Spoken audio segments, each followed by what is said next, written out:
La Française, concepteur de solutions d'investissement alliant performance et durabilité, vous présente et plus encore.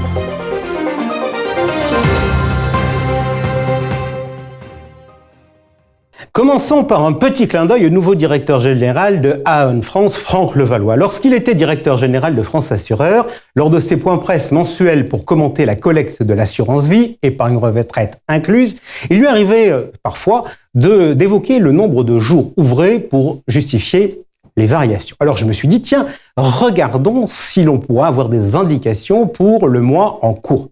Eh bien, contrairement à une légende urbaine, je vous annonce qu'en mai 2024, il y a eu autant de jours ouvrés qu'en 2023, c'est-à-dire 19. Seulement cette année, on pouvait ne pas faire de pont, mais faire des viaducs. On a fait un viaduc, peut-être que vous aussi. En tout cas, on est en pleine forme pour vous retrouver sur le plateau de Et plus encore, le magazine de la finance et de la gestion de patrimoine, une émission diffusée sur LinkedIn, H24 Finance, YouTube et bien sûr sur Et plus encore. Tout de suite, générique.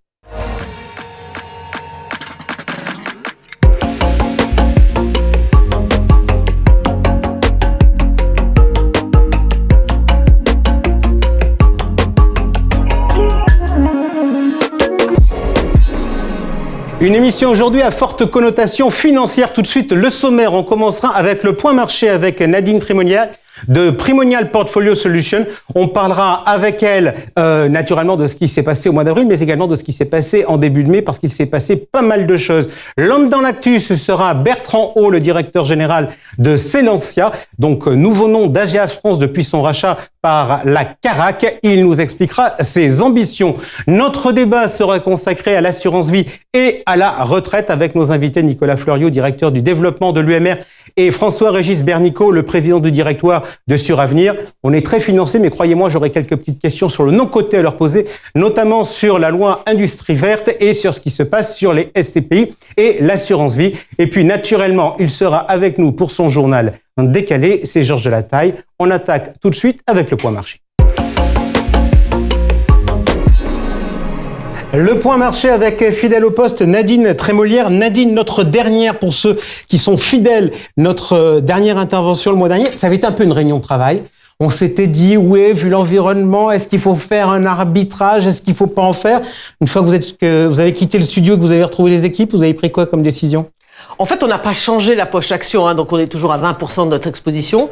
On a enlevé un fonds qui est Pictet Clean Energy, qui nous semblait avoir un peu moins de potentiel, et on est reparti profitant de la baisse des marchés, un petit peu sur la techno, donc JPM, Global Technology. Voilà. Ok, donc on revoit aujourd'hui la répartition de l'allocation d'actifs, 45% sur le fonds en euros, 20%, vous l'avez dit, sur les actions, 10% sur l'immobilier, 10% sur le private equity et 10% sur les fonds obligataires datés.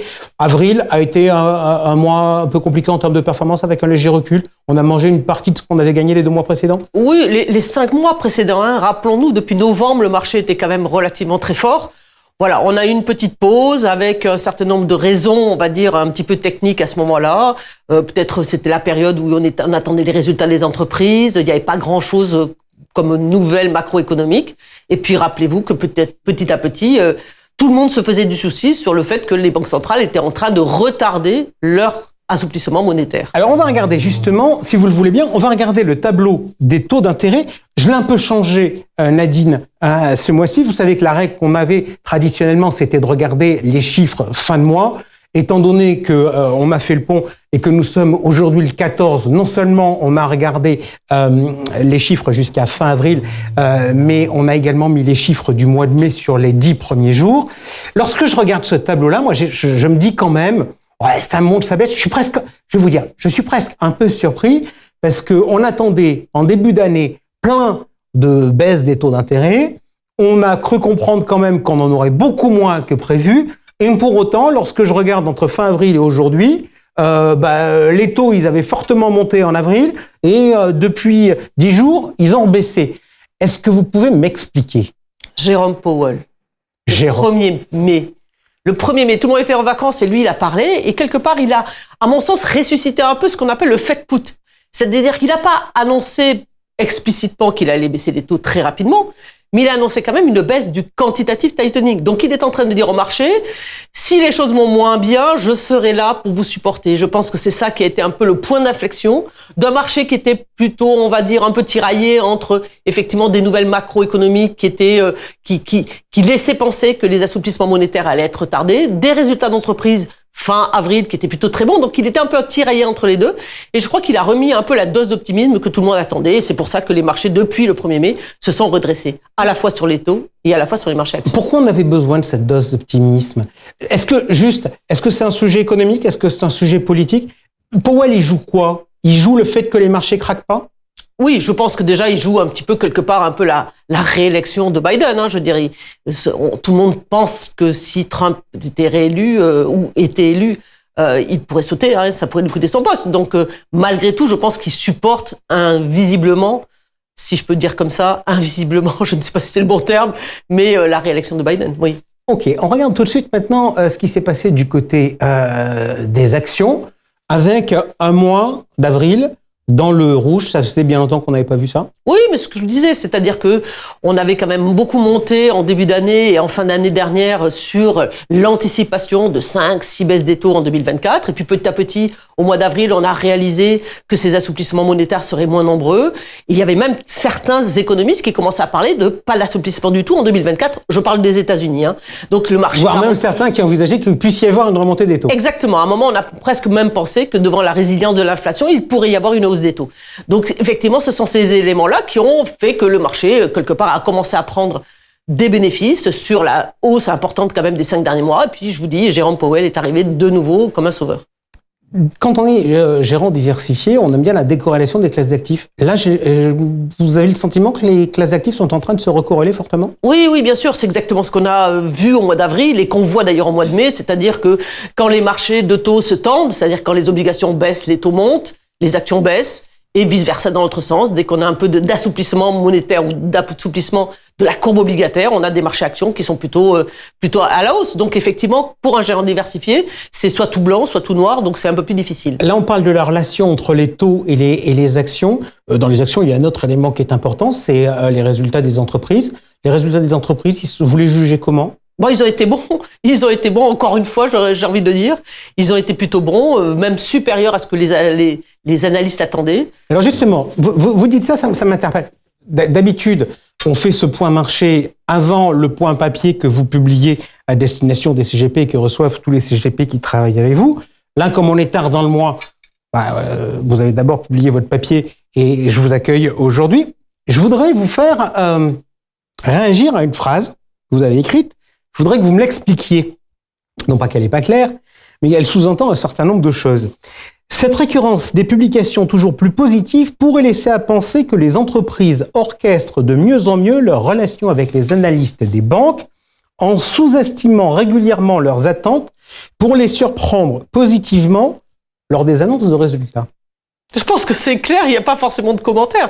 C'est vrai que ça fait combien de temps, 2 ans, 3 ans, qu'on a systématiquement des révisions qui sont positives, des attentes qui sont meilleures que celles que les analystes prévoyaient. Donc, est-ce que ça ne veut pas dire que, quelque part, lorsqu'il y a, on va dire, des rencontres régulières de ces fameux analystes avec les CFO des banques, des différentes entreprises, il n'y a pas peut-être un tout petit peu, on va dire, pas de manipulation, c'est peut-être pas forcément le bon terme, mais peut-être un peu plus, les entreprises sont peut-être un peu moins enclins à donner des bonnes nouvelles, histoire de minorer un peu les attentes des analystes. Et quand les bénéfices sortent, ou quand les résultats sortent, ils sont meilleurs qu'attendus. Mais quelque part, je suis un peu interpellé que c'est systématique depuis quelques mois. On regarde 2 secondes le tableau des actions et moi je suis interpellé par quelque chose. Il y a de cela quelques jours, le président chinois était en visite officielle en France. Et lorsque je regarde le tableau sur les derniers mois, je constate que le marché, on a dit qu'avril, on avait consolidé, mais il y a malgré tout un marché qui est dans le positif, c'est la Chine, avec plus 6,5%. Lorsque je regarde depuis le mois de mai, j'ai la Chine qui progresse à nouveau de 6,4%. Qu'est-ce qui se passe en Chine? Je pense que depuis les points bas qui étaient de mémoire à peu près fin janvier, on est à presque plus 25%. Donc le rebond est relativement important et il est à bas bruit. C'est-à-dire qu'en fait, il se fait un peu, il n'y a pas eu d'éléments très déterminants. Alors, il y a des petits éléments un peu plus positifs. Puis surtout, je pense qu'on était devant un marché extrêmement survendu. Alors, quelques éléments positifs. On a eu l'inflation, on a perdu une déflation en Chine. On a eu l'inflation qui est ressortie le mois dernier à plus 0,3. On a une balance commerciale qui s'améliore un tout petit peu. On a peut-être quelques signaux politiques. Ils veulent faire du Hong Kong un hub financier. Ils veulent inciter les entreprises à faire du buyback d'actions. Vous voyez, on a un certain nombre d'éléments qui vont peut-être un petit peu plus vers quelque part vers la confiance des investisseurs, refaire repartir la confiance des investisseurs.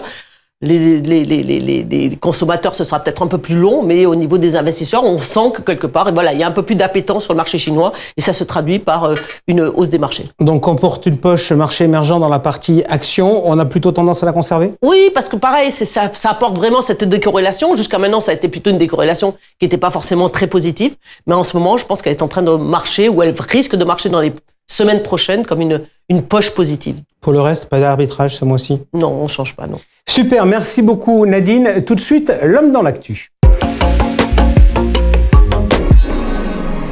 L'homme dans l'actu, c'est Bertrand Haut, le directeur général de Selensia. Selensia, c'est le nouveau nom d'AGA France dévoilé l'an dernier à l'occasion de Patrimonia suite au rachat de AGA France par la Carac. Bertrand, première question toute simple. Selensia, ça veut dire quoi? Mais en fait, ça veut rien dire. D'abord, bonjour Jean-François. Selensia, en fait, après le rachat par la Carac, nous avons décidé en fait de ne pas adopter un nom à base de Carac. On ne pouvait plus continuer sous la marque AGEAS. Donc, on a cherché un nom. Et puis, une agence nous a fait des propositions.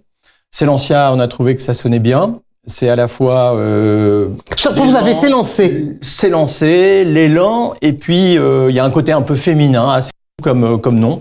Donc voilà, on a trouvé ça assez rapidement, mais ça ne veut rien dire concrètement. Ok, changement de nom, changement de logo, avec une petite référence à la Carac dans le logo? Tout à fait, parce que les petits pétales qui sont au-dessus de Selensia font référence en fait au logo de la Carac. Si vous le connaissez, c'est un arbre avec effectivement tout un tas de pétales. Alors, je voudrais qu'on parle de la Carac de secondes.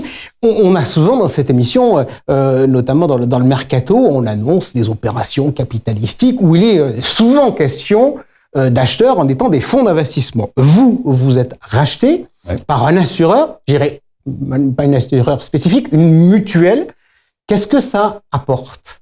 Une mutuelle d'épargne et de retraite. Ça, c'est extrêmement important puisqu'en fait, c'est une mutuelle qui connaît notre marché, qui connaît le marché de l'épargne et de la retraite, qui avait une volonté effectivement de se diversifier en termes de réseau de distribution, donc et d'ouvrir son modèle en fait. Donc la Carac est une mutuelle, mais qui a beaucoup d'ambition. Et donc, ce que ça nous apporte, évidemment, c'est un temps long. Parce que une mutuelle, alors on sait que les fonds peuvent rester aussi accompagner des structures sur un temps assez conséquent, mais on sait aussi qu'à un moment ils sortiront. Là, ça s'inscrit vraiment dans la durée. La mutuelle Carac a fait ses 100 ans cette année, et son objectif, c'est évidemment de nous accompagner et de continuer la croissance avec nous. Ça m'amène à la question du partage des territoires. Vous dites qu'il faisait un métier qui était connexe au nôtre. Ouais. Que va faire la Carac et que va faire Selensia? Alors la Carac est un modèle avec un réseau salarié, un réseau propre qui adresse en fait une clientèle alors à l'origine des anciens combattants, mais aussi qui se sont beaucoup ouverts et diversifiés, plutôt sur des produits d'épargne, je dirais assez simples et avec notamment un point fort qui est le fonds euro de la Carac. Donc ils sont beaucoup développés à partir de ça. Nous sommes en fait dans un modèle de distribution auprès des CGP, des conseillers en gestion de patrimoine, sur des produits beaucoup plus sophistiqués, des produits plus adaptés. Donc c'est vraiment une diversification. Donc eux, ils sont plutôt dans un modèle, on va dire B2C, en direct avec le client, auprès de avec leur réseau salarié. Et nous sommes dans un modèle B2B. Vous êtes directeur général de cette structure renommée. Oui. Quelle est votre feuille de route? Ma feuille de route, elle est assez simple. Après, on va dire 2 ans un peu avec des hauts et des bas. La feuille de route, c'est de réatteindre une croissance au niveau de l'entreprise, une croissance durable, parce qu'en fait, on s'inscrit encore une fois sur un temps long. Donc, il faut de manière régulière progresser. On veut rentrer dans les leaders du marché au niveau des CGP, en tout cas de compter parmi les plateformes qui sont référentes sur ce marché, bien sûr en appuyant sur la qualité de service, notre offre de produits, aussi sur l'innovation et tout ce qui tourne autour de nouveaux services et de nouvelles technologies, justement pour accompagner les CGP qui ont besoin de temps commerciaux et pas de temps administratif. Être dans les plateformes de référence, vous avez fixé un montant à atteindre ? Alors on a une ambition, c'est effectivement d'atteindre assez rapidement le milliard d'euros de collecte en assurance, puisque c'est vraiment sur la partie assurantielle qu'on s'est fixé. Alors ça, je voudrais qu'on regarde justement ouais. un peu dans les jambes sur lesquelles vous comptez appuyer pour faire cette croissance durable, parce que quand on connaît l'histoire de la maison, on sait que chez AGA, il y avait de l'assurance vie, il y avait de la retraite, puis il y avait du compte titre avec SICAV Online. Sur quelles jambes vous envisagez d'appuyer le plus et d'accélérer le plus à l'avenir ? Clairement, notre core business, ça reste évidemment l'assurance et la retraite individuelle au travers du PER, de notre offre PER. Donc on a notre offre assurantielle avec une gamme de produits assez complète, le PER, et puis effectivement par le passé on avait SICAV Online, on avait une structure comme SICAV Online qui nous permettait de vendre des produits financiers. D'ailleurs depuis quelques années on vendait beaucoup de SCPI. C'est quelque chose sur lequel on mettra l'accent probablement dans un second temps, mais aujourd'hui on se recentre sur l'assurance. D'où la baseline ? L'avenir est capital. Tout à fait. Ok. Est-ce que pour faire la différence dans un environnement où il y a quand même pas mal de concurrence, il faut plus jouer la carte du produit ou il faut plus jouer d'autres cartes ? Le produit, c'est indispensable. Mais donc c'est un point qui est la base. Mais en fait, si vous regardez aujourd'hui les offres des différentes plateformes, des différents assureurs, les produits sont très comparables. Alors, il peut y avoir des nouveautés parmi les produits qui sont lancés, etc., notamment au niveau de l'offre support.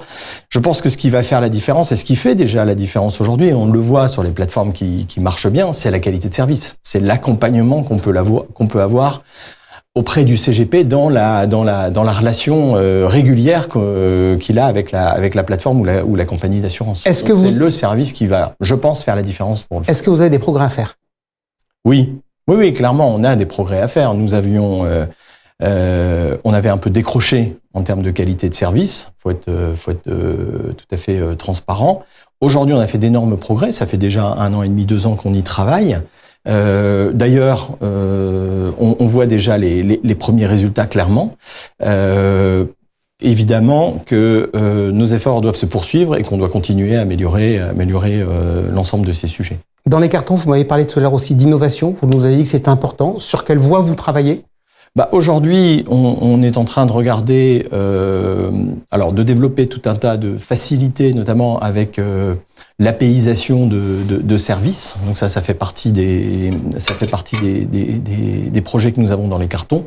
Mais aussi, on regarde un peu tout ce qui est intelligence artificielle au service justement du parcours des services que l'on peut proposer au niveau des CGP. Donc on a au sein de la Carac/Chellencia une initiative pour travailler autour de ces sujets d'innovation et trouver probablement les sujets qui nous permettront d'améliorer demain. Je voudrais revenir quelques instants sur les chiffres. Si je refais un peu l'histoire, première rumeur, information sur la volonté d'AGA de vendre sa filiale française, on est fin 2022, négociation exclusive printemps 2023, conclusion septembre 2023. Est-ce que cette période de manque de visibilité vous a pénalisé commercialement ? Oui, clairement, parce qu'on sait très bien, et c'est normal, les CGP qui travaillent avec nous ont différents fournisseurs. Ils ne savaient pas ce que AGAS France allait devenir. Donc clairement, bien sûr, on a continué à travailler, on a continué à collecter, mais moins que ce qu'on avait comme ambition. Et depuis que c'est annoncé, depuis grosso modo l'annonce de Patrimonial l'an dernier, vous avez vu une évolution majeure ? Significative, très significative. On est reparti sur une croissance très forte. Alors je pense qu'il y a plusieurs aspects. D'abord, il y a effectivement l'annonce, ça donne de la visibilité, ça donne la Carac, c'est un actionnaire qui s'inscrit sur le long terme, donc on sait que Chellencia, restera un acteur sur le marché.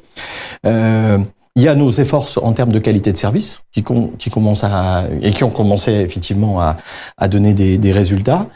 Il y a évidemment la dynamique commerciale, parce que quand vous avez une équipe commerciale qui sait où elle doit aller, elle a des objectifs, etc., et toute l'entreprise est derrière, ça rebooste tout le monde. Et donc, il y a plusieurs éléments. Et puis, il y a l'offre. On a fait évoluer l'offre aussi.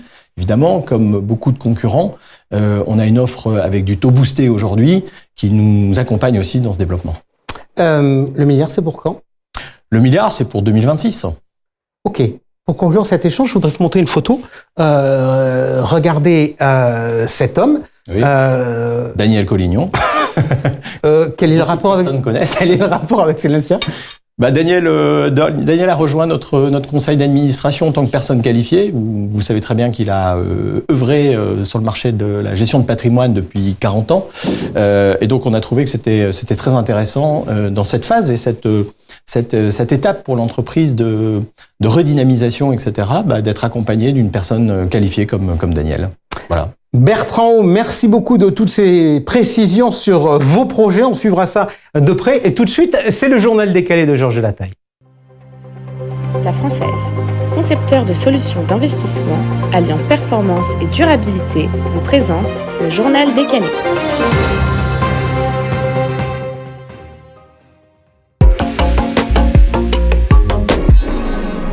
Jean-François, on va commencer par un retour dans le passé. Je vous donne rendez-vous en 1984, année très importante, année de ma naissance. Ça vous fait rire? Non, mais en fait, je vais vous dire pourquoi ça me fait rire. Parce que ça me rappelle la lecture par Bruno Le Maire du discours de politique générale au Sénat en disant « Je suis né en 1989 ». Mais naturellement, c'était Gabriel Attal, c'était pas lui. Donc vous êtes né en 84. Exactement, l'année de mes 40 ans. Mais surtout, la vraie question, c'est dans quoi est-ce qu'il fallait investir pour avoir le meilleur rendement 40 ans après? L'Institut de l'épargne immobilière et foncière nous donne la réponse. Le grand gagnant, qu'est-ce que c'est? C'est la bourse. Et plus précisément les actions cotées en France, avec un rendement moyen de 12,4% par an. Si on suit le classement, le second, c'est l'investissement dans un logement à Paris, avec 10,4% par an. Ensuite, ce sont les autres investissements immobiliers, comme les fameuses SCPI, avec 7,9%, suivi de l'assurance vie, 6,5%, les obligations d'État françaises, 4,1%, et enfin le livret A, avec 3,5%. On constate un élément certain, les trois premiers, donc pour mémoire la bourse, l'immobilier et l'assurance vie, sont des placements qui demandent du conseil, donc des placements tout à fait appropriés pour faire appel à un CGP, ce qui est plutôt une bonne nouvelle. Sans mentir, sans trahir de secret ou sortir de boule de cristal, ça va changer. Pourquoi? Dans les 40 dernières années, on est dans un environnement de baisse d'inflation. On le sait que ce n'est plus du tout le cas, donc le classement risque de beaucoup changer pour les 40 prochaines années, d'autant plus qu'il y a un petit nouveau qui arrive, c'est le private equity. Alors, deux petites remarques sur ce que vous venez de nous dire. Premièrement, c'est un classement sans market timing, puisque par définition, on considère qu'on investit en début de période et qu'on sort en fin de période. Deuxième sujet méthodologique, logement dans Paris. Alors, on se dit, est-ce que c'est que les prix des biens ou est-ce qu'on intègre d'autres choses? Donc, la mesure, elle a été faite avec l'évolution du prix du mètre carré, par le loyer, qui est fourni notamment par l'OLAP, et en prenant compte de charges locatives qui, me semble-t-il, sont de 25% des loyers. Mais dernière petite remarque, vous avez zappé notamment un actif dont on pourrait beaucoup parler avec ce qui est en train de se passer sur les SCPI, c'est les OPCI. Et en fait, de manière assez surprenante, les OPCI affichent une bonne performance. Je crois que ça doit être aux alentours de 8,6%. Alors on se dit, mais il y a 40 ans, les OPCI, ça n'existait pas. En fait, ils ont rétropolé les performances des OPCI. Et pourquoi les OPCI ont fait mieux que les SCPI? Tout simplement parce que les foncières sur la période ont réalisé une excellente performance. Et comme vous l'avez dit, ce qui s'est passé dans les 40 années de baisse des taux ne se passera peut-être pas dans les 40 années qui seront peut-être prochaines, qui ne seront peut-être pas de hausse des taux, mais qui a priori ne seront pas de baisse. Écoutez, rendez-vous dans 40 ans. Hein. On aura quelques cheveux blancs. Et dans le mercato, autre sujet dont je parle très souvent, c'est la course à la taille des CGP. L'Europe est aussi dessus. Pour faire simple, on manque de grands champions européens. Et le marché unique européen, il a toujours exclu 3 domaines, les marchés financiers, les télécoms et l'énergie. C'est assez amusant quand on regarde les chiffres que par exemple, on a des tout petits acteurs. Par exemple, si on prend le monde des télécoms, en moyenne, un opérateur télécom, il a 5 millions de clients en France, alors qu'il en a 107 millions aux États-Unis et il en a 467 en Chine. Du coup, qu'est-ce qui se passe? On a Enrico Letta, qui est l'ancien Premier ministre italien, qui planche dessus avec un objectif très simple. Comment est-ce qu'il peut retenir l'épargne des Européens en Europe pour ne pas l'envoyer, comme aujourd'hui, vers les États-Unis? Il a tracé quelques pistes, comme le développement de la titrisation, une harmonisation réglementaire des marchés sous la houlette de l'ESMA, la création d'un Nasdaq européen ou la création d'un produit d'épargne à long terme. Je connais votre réponse, Jean-François. Vous allez me dire, bon, c'est super, mais quel impact? L'impact dont on parle est un impact non négligeable parce qu'on parle de 13 000 milliards. 10 000 milliards qui seraient issus de l'épargne des Européens et 3 000 milliards issus de la titrisation, et ceci sans aucun centime d'épargne d'argent public. Ces idées, elles font l'unanimité, mais que sur le papier, le plus dur reste à faire de réussir à les mettre en œuvre. Et pour ça, la première étape, c'est le 9 juin. Pourquoi ? Qu'est-ce qui se passe le 9 juin ? Ce sont les élections européennes. Et je peux vous conseiller qu'une chose, c'est d'aller voter. Plusieurs remarques là-dessus. Un, mobiliser l'épargne des Européens au service de l'Europe, ça doit faire rire nos amis grecs, qui, il y a cela quelques années, ont vu effectivement l'épargne des Européens pas vraiment venir à leur secours. Deuxième remarque, la titrisation. Sympathique, mais ça nous rappelle quand même de très mauvais souvenirs. Parce que la crise de Lehman, c'était quand même toute une crise de titrisation, et où la titrisation, si on répartit le risque, on ne sait plus jamais où il est. Donc, quand on a une crise, tout le monde a peur de tout le monde, et ça génère la crise et le blocage de l'économie qu'on a connu en 2008. Puis sur le dernier point, le plan produit pan-européen, ça fait des années qu'on en parle, ça marche pas. Je tiens juste à préciser que, a priori, parmi les produits les plus souscrits en France en termes d'épargne, il y a quoi ? Il y a le fonds en euros, spécificité française. Il y a le livret A, spécificité française, et vous avez les SCPI, spécificité française. Est-ce que la place française est prête à abandonner toutes ces spécificités au nom d'un produit pan-européen ? Je vous le dis, c'est pas gagné. On est d'accord. Bon, en tout cas, moi, je vous parle souvent d'immobilier, et le gouvernement, il pense aussi souvent immobilier avec un objectif certain, comment fluidifier le marché. Une des solutions, c'est très simple, c'est d'agir sur le logement neuf. Il y a plus de logements, donc plus facile pour les gens de se loger. Mais aujourd'hui, le gouvernement ne prend pas la bonne direction avec la fin du Pinel. Il peut, en revanche, agir sur l'ancien. Je vais vous emmener dans le Calvados. Pourquoi ? Parce que nous avons Christophe Blanchet, qui est le député du Calvados, qui a une solution, c'est exonérer totalement les plus-values immobilières d'impôts sur le revenu et de prélèvements sociaux à partir de 22 ans de détention.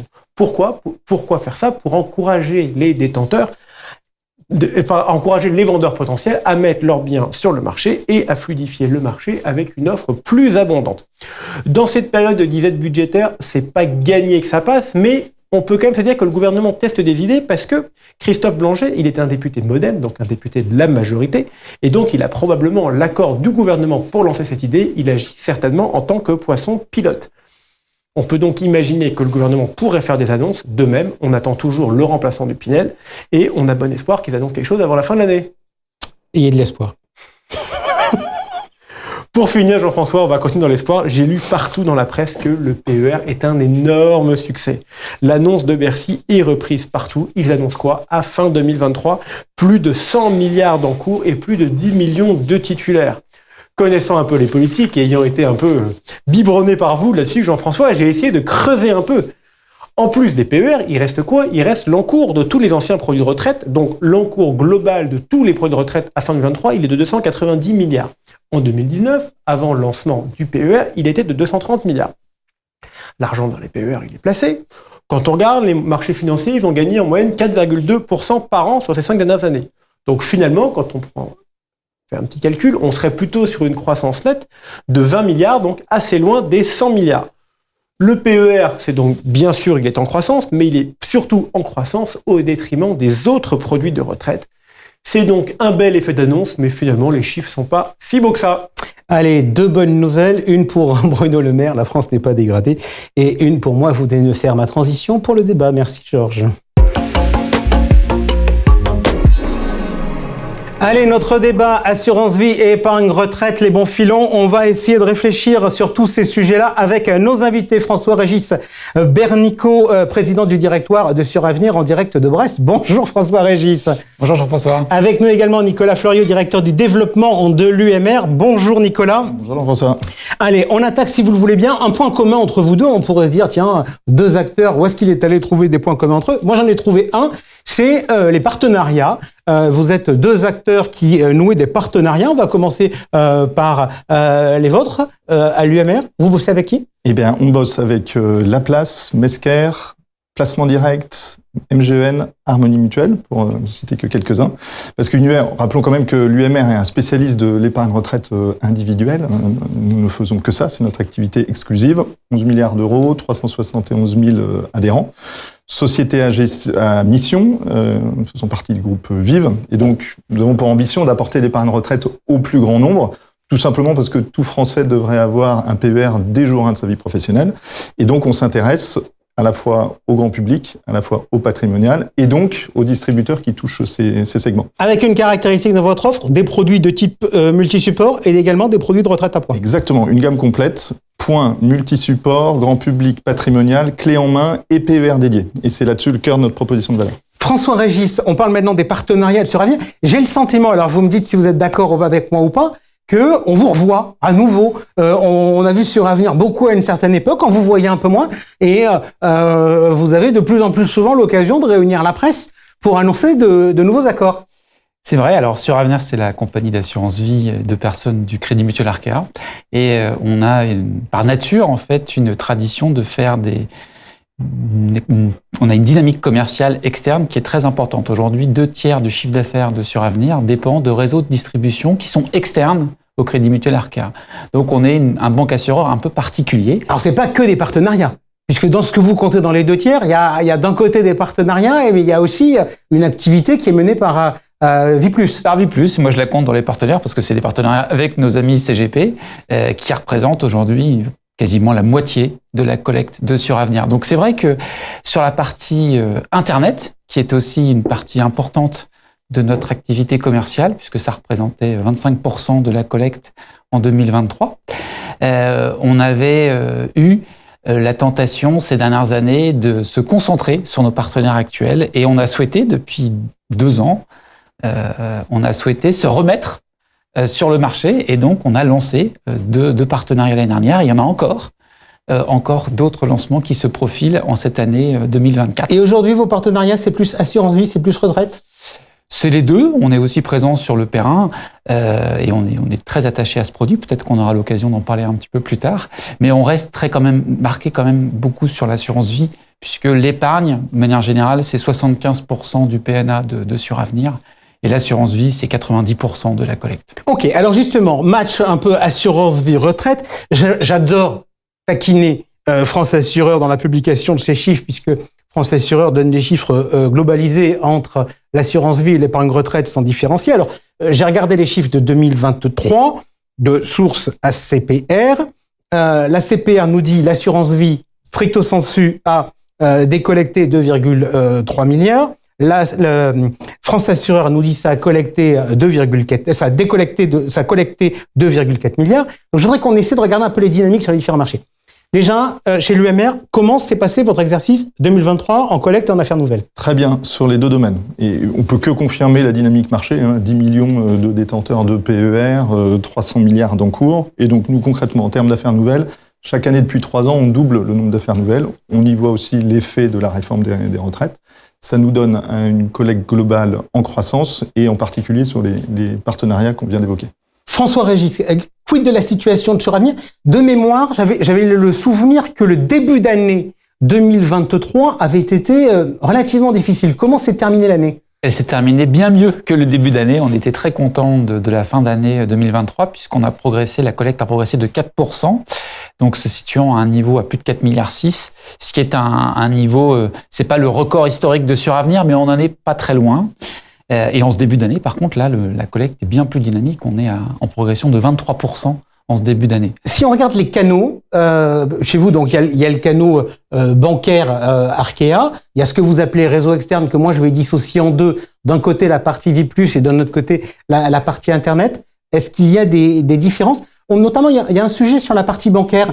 On avait le sentiment que les banquiers étaient de plus en plus, vendaient de moins en moins d'assurance vie. Quand on regarde un peu les derniers chiffres de France Assureur, on est en train de se dire le vent est en train de tourner, il recommence à en vendre. Vous confirmez? Alors, non, je ne vais pas confirmer ça. En fait, l'activité bancaire s'est très bien tenue en 2023 et elle continue à progresser en 2024. On va peut-être faire une année historique en 2024. En tout cas, on est bien parti pour.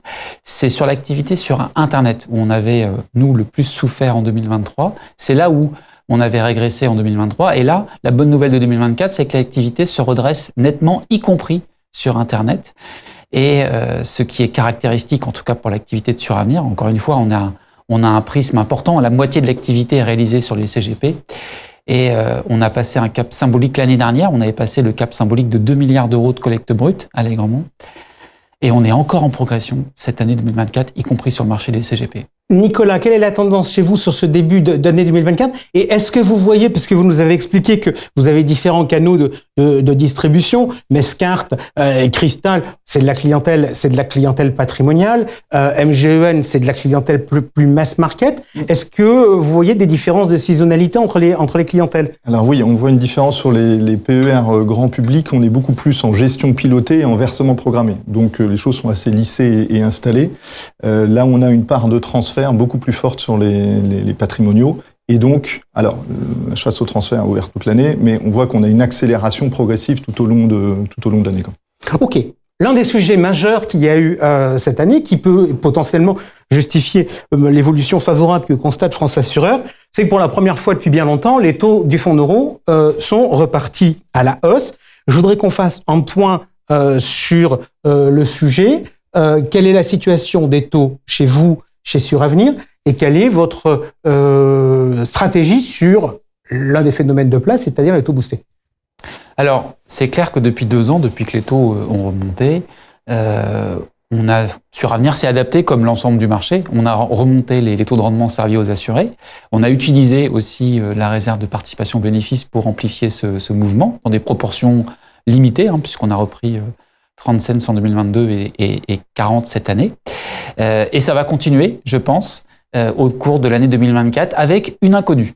Avec une inconnue qui est tout simplement nos anticipations sur la baisse annoncée des taux longs qu'on n'a toujours pas vu venir. Donc ça, c'est l'inconnu qu'on a. Est-ce que la baisse des taux, on va la voir arriver dès cette année, ce qui pourrait avoir une influence sur nos choix de taux versés en début d'année prochaine, ou est-ce qu'on la verra pas cette année? Auquel cas, je pense qu'on poursuivra la dynamique qu'on a eue ces 2 dernières années. Et ce qui fait que la promotion finalement de notre fonds en euros dans notre gamme, nous, sur Avenir, on était une compagnie très diversifiée. L'année dernière, 64% de la collecte était faite en unités de compte. On a quand même remis en exergue le fonds en euros depuis milieu de semestre l'année dernière. Avec des boosts? Avec des boosts, avec des opérations commerciales, parce que c'est vrai que le contexte financier est intéressant. Il est intéressant pour les gens qui mettent de l'argent aujourd'hui, mais il est aussi intéressant pour nos anciens clients, puisque les investissements qu'on va faire avec ces sommes vont être relutifs sur la performance pour l'ensemble des clients. Donc c'est pour ça que tout le monde met à profit ce nouveau contexte financier et met à l'honneur, si je puis dire, le fonds en euros un peu plus que les années précédentes. Ça a une incidence forte, puisque par exemple, le taux du C depuis le début de l'année chez Suravenir, il est aujourd'hui à 56%. Donc vous voyez, on a quand même beaucoup baissé. D'accord, donc on a décalé, on collecte plus et très clairement, c'est la dynamique du fonds en euros qui permet cette nouvelle collecte. C'est un essor sur la collecte brute du fonds en euros, tout à fait. Nicolas Fleuriot, est-ce que le fonds en euros est aussi important dans l'épargne retraite que dans l'assurance vie traditionnelle? Alors, c'est un des marqueurs importants, un des marqueurs de la performance, et même aussi une des pierres angulaires du PER, même si ça ne doit pas occulter le reste de l'offre financière. C'est pour ça que côté UMR, on attache une importance à être positionné à minima dans le premier quartile, et idéalement dans le top 10. Et ce qui est important, c'est que aussi de rappeler, c'est que la performance d'un fonds euro dans le PER est traditionnellement supérieure de 0,6 points versus l'assurance vie. Et ça, on le doit à l'allocation d'actifs plus offensifs que permet les FRPS, notamment avec la part d'action qui est en général à 18%. D'accord. On rappelle effectivement que désormais, les produits d'épargne retraite sont cantonnés et sont plus gérés dans les mêmes actifs généraux que l'assurance vie, ce qui se passait il y a de cela quelques années. Je reste avec vous, Nicolas, parce que vous nous avez dit quand même qu'en épargne retraite, d'ailleurs la règle le prévoit, la règle de base, c'est la gestion pilotée. Gestion pilotée, gestion déléguée, on s'y pomme peu. Quelle différence vous faites entre les différentes formules et qu'est-ce que vous proposez, vous? Alors, on va s'y pommer d'autant plus que nous, on propose des multipoches dans nos PER, ce qui est la capacité, en fait, on distingue 3 formes. La gestion pilotée à horizon, qui est le standard loi Pacte. La gestion profilée sous mandat, par profil de risque. Et la gestion libre. Et le multipoche est la capacité à combiner ces différentes poches. Et on voit effectivement que côté grand public, on est surtout sur de la gestion pilotée à horizon. Côté patrimonial, on combine ces poches pour avoir en gestion pilotée, profilée, profiter de l'apport des sociétés de gestion, puisqu'on peut personnaliser le PER en y intégrant vos propres fonds ou votre propre société de gestion, et utiliser la poche de gestion libre pour aller y mettre de l'immobilier, du private equity, déstructuré, ce qui permet aussi d'animer le portefeuille. Même type de réflexion dans les typologies de clientèle, plus on est mass market, plus on va être en gestion pilotée et plus on va être en gestion privée, plus on va aller vers la gestion libre. Oui, c'est clair. Nous, clairement, les gros encours qu'on a sur le Perrin, c'est via Viplus, toujours avec nos partenaires CGP. Et une grosse partie des encours qui sont gérés par les partenaires CGP le sont en gestion libre sur le Perrin.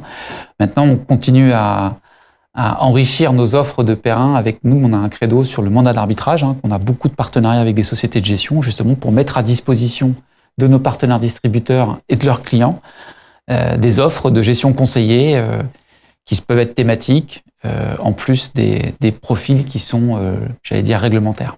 Je voudrais, alors des profils qui sont réglementaires, vous me tendez une perche, parce qu'il y a un changement majeur, la loi Industrie Verte, qui désormais impose de mettre du non-coté dans les gestions profilées en épargne retraite ou dans les mandats en assurance vie. Bonne ou mauvaise chose? Est-ce que c'est pas encore je vais vous dire la chose suivante, ma pensée, c'est est-ce qu'il n'y en a pas marre que les pouvoirs publics ne cessent de nous dire ce que l'on doit faire? Alors, sur l'objectif qui est poursuivi par le gouvernement, qui est de financer l'économie réelle et qui est de financer les transitions. Nous, sur Avenir, on est 100% pour.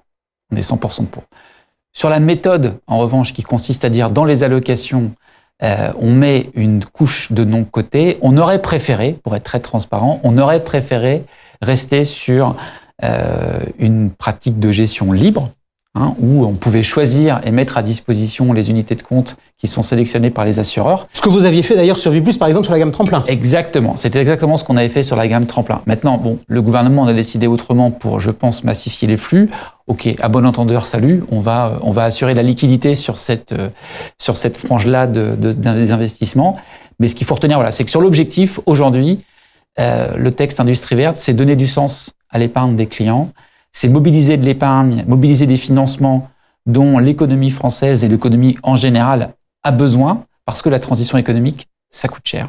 Et ça ne pourra pas être financé, a priori, par la dette. Réaction sur le non-coté dans l'épargne retraite, dans les gestions profilées? Je rejoins François-Régis sur les finalités, tout à fait en phase. Et d'ailleurs, l'UMR était un des premiers à répondre présent pour l'initiative Tibi. On y investit 130 millions d'euros. Après, le private equity dans les PER, on n'a pas attendu, cette loi. On les a déjà dans les PER patrimoniaux, on les a déjà aussi dans le PER en points, puisque c'est une partie de l'allocation. Sauf que le risque n'est pas porté par la même personne. Sur le point, c'est l'assureur, c'est le mutuelle qui porte le risque, et sur l'UCS, c'est le client. Absolument. Et du coup, pour revenir à la question du private equity dans les grilles, c'est plutôt une bonne idée car il y a une régularité de rendement, lors de 10-12% sur le long terme. C'est une classe d'actifs, du coup, dont l'horizon est très adapté à un produit retraite. Après, effectivement, il y a des points de vigilance importants.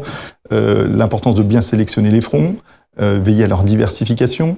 L'importance des frais, avec quand même un petit paradoxe, on nous dit pression sur les frais bas, qui, il est vrai, grignote la performance, donc on y fait attention. Et là, on a une classe d'actifs plutôt chargée, et puis effectivement, on a ces difficultés financières et techniques autour de la liquidité. Je reste avec vous sur le sujet de la liquidité. Vous avez des SCPI référencés comme unité de compte, et est-ce que vous avez vu des mouvements massifs de désinvestissement? Non, pas de mouvement massif. François-Régis, question sur les SCPI, et au-delà de ça, peut-être même de manière plus précise, si on rentre sur un partenariat spécifique, c'est le partenariat Primonial. C'est le contrat Sérénie-Pierre avec un fonds qui s'appelle Sécurité Pierre Euro, qui a annoncé une performance de 0 cette année. Et vous avez annoncé un taux garanti pour l'année prochaine.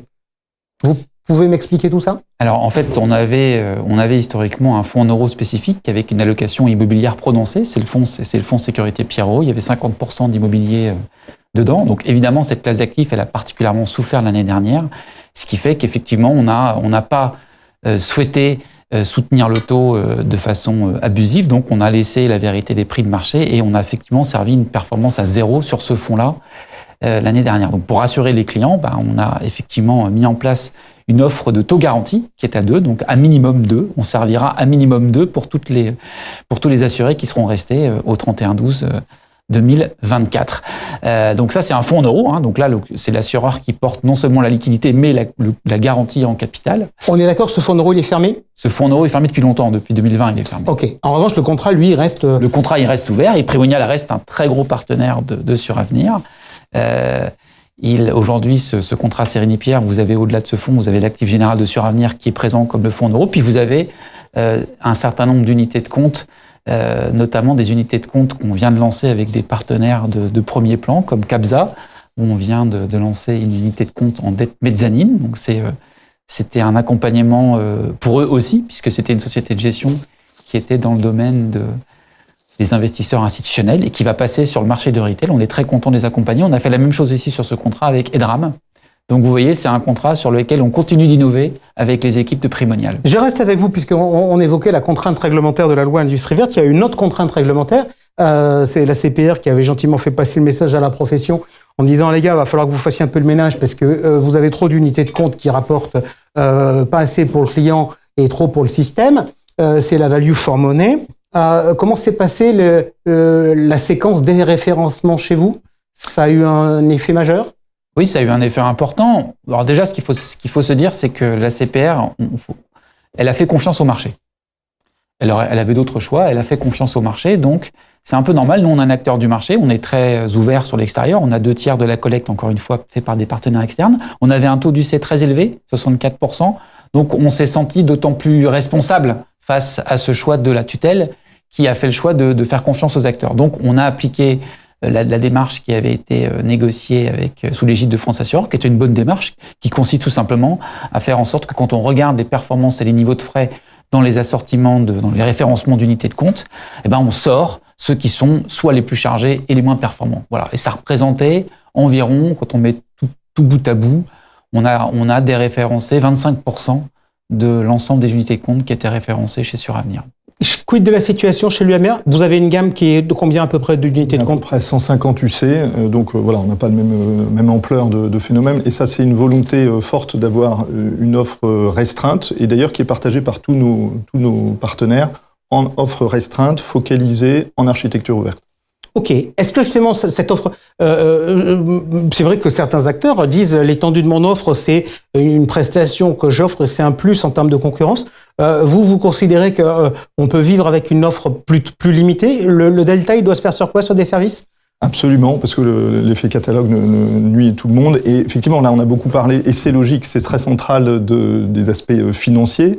Mais effectivement, la dimension accompagnement et service dans la retraite, parce que c'est un projet retraite dont il s'agit, déjà commencer par optimiser sa retraite de base. Quand est-ce que je dois partir? De quel régime je dépends? Donc là, on a un service qui permet d'orienter, de répondre aux questions de nos adhérents.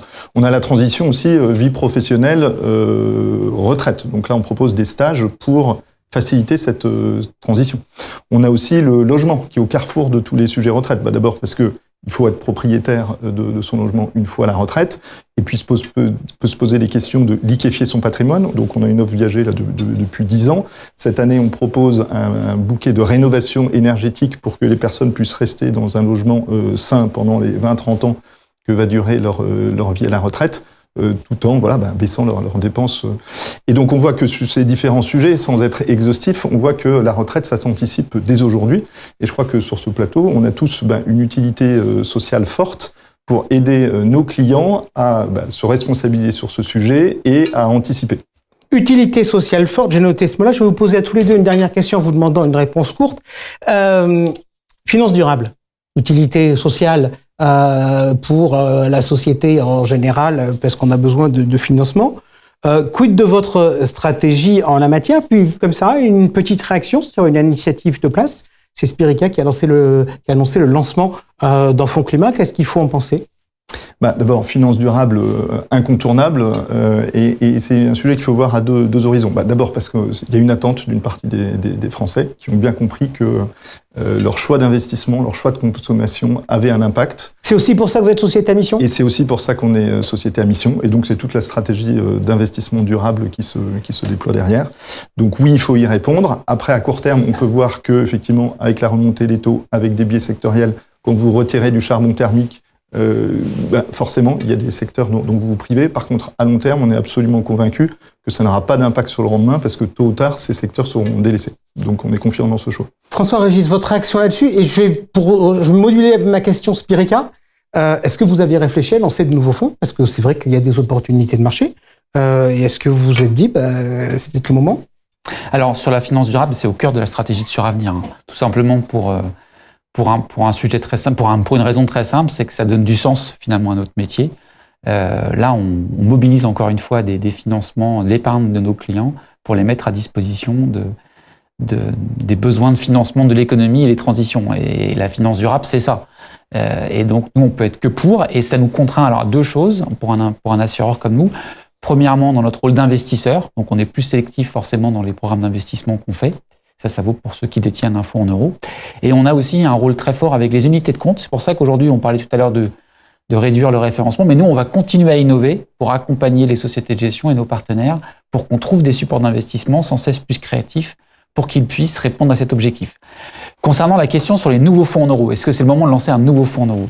Évidemment, on a réfléchi à cette question comme tout le marché, puisque dans les fonds en euros, vous avez des actifs obligataires, et les actifs obligataires d'aujourd'hui, forcément, rapportent plus que ceux que vous avez en stock.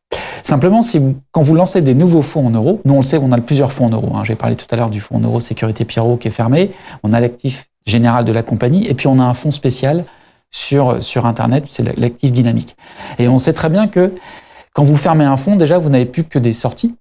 Si vous créez un nouveau fonds, les flux vont aller vers le nouveau fonds. Mais quid de l'ancien? Qu'on va appauvrir les anciens.